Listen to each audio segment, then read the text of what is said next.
Hey guys, Andrew here. I just wanted to say thank you so much for just everything that you did to make Christmas at the orphanage so special back in December.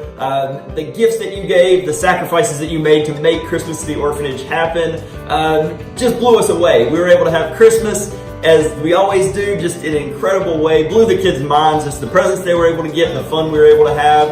And then thanks to you guys going above and beyond, and then also a $5,000 gift from Social Native, we were able to purchase the beds that I so badly wanted to be able to surprise the kids with. Now each kid at the orphanage has their very own bed, and we were able to custom make them to the size of the children so we could fit more in there. Each of the beds has a custom box for the kids' stuff, so that way we don't have the separate boxes getting kicked, thrown all around the orphanage. So thanks again for making that happen. And then today I wanted to share with you just a big opportunity that we have in front of us here in the next 2 months. As many of you know, back in 2015, the Juvenile Justice Act was passed in India, and what this did, the law's main purpose was for the court system, but it also added a lot of requirements to orphanages. This isn't necessarily a bad thing. It was done to protect girls that were being abused, and we always want anything we can do to protect the young girls, the young boys. We want that to be done. And so what this did, it required Children's Home to do different things like build walls, have safer buildings, do meticulous record keeping. And again, these are all good things. But one of the biggest things that is going to affect us now is it requires boys and girls to have separate campuses at the orphanage. For a while, we've been able to kind of get away with having the girls and boys at the same campus because the government hasn't pushed for us to make that change yet, but we kind of knew it was coming. And another reason we haven't done that yet is land at this part of India is very expensive, and we have not found the right piece of property until about 2 days ago. Our orphanage director messaged me. He was so excited, and he said, Andrew, I found the land. It's a dream property. And so I kept asking questions, and the more I talked to him, the more I realized this is a huge opportunity for us.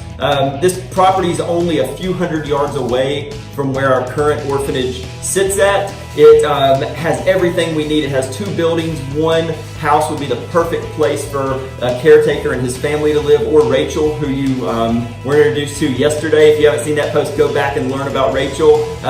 It has the building perfect for that. It has large enough space where we can have classrooms set up, different things. And then another building on the property is 6 large rooms that would be perfect for girls' dormitory. Again, we have all the beds that we can move over there. It's so close. And because we have a lot of sibling sets there at the orphanage, we want to keep the girls close. We could move them far away, maybe find a property that's a little bit better value. But honestly, this is a dream opportunity to keep these kids together. Like I know a lot of you guys have expressed the desire to do that. We want to do that as well. So this property, in order for us to get it, we've had to put down a 1 lakh down payment. It was about $1,500. We've already done that. Within the next 10 days, we're going to have to put down another $13,000. That's huge. That's money that we don't have. Rooftop Missions, we don't borrow money. We're not going to go into debt to do this. We're depending on the sacrifice of us coming together to make this happen. And then within the next 60 days, we'll need to come up with about $60,000 to cover all the costs for this property. And this isn't a property that we'll have to purchase and then add a bunch of stuff to later. It's ready to move in. That's a huge thing right now for us. It would raise the capacity of children that we're able to take care of up to about 200. This property will hold about 60 young ladies, and I'm very excited for that opportunity to be able to care for more girls once we rescue them, and just giving them a true shot at a life that they don't have right now. So in order for us to get 60,000, what's going to have to happen? We need everybody to participate, honestly. There's almost 500 people in this group. If we each give $100, which our family's going to do that. Actually, our family's going to do a little bit more than that. I'll tell you here in a second. That would be a huge amount. That's over half of what we need.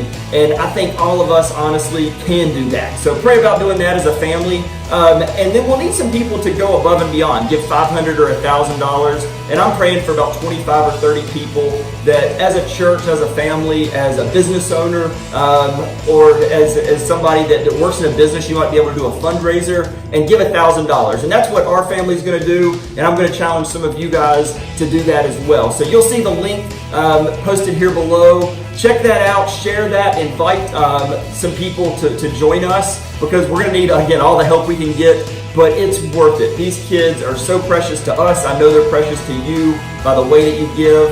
Let's come together again and really change the lives of not only the girls and boys that we have at the orphanage right now, but kids that we'll be able to impact for generations to come.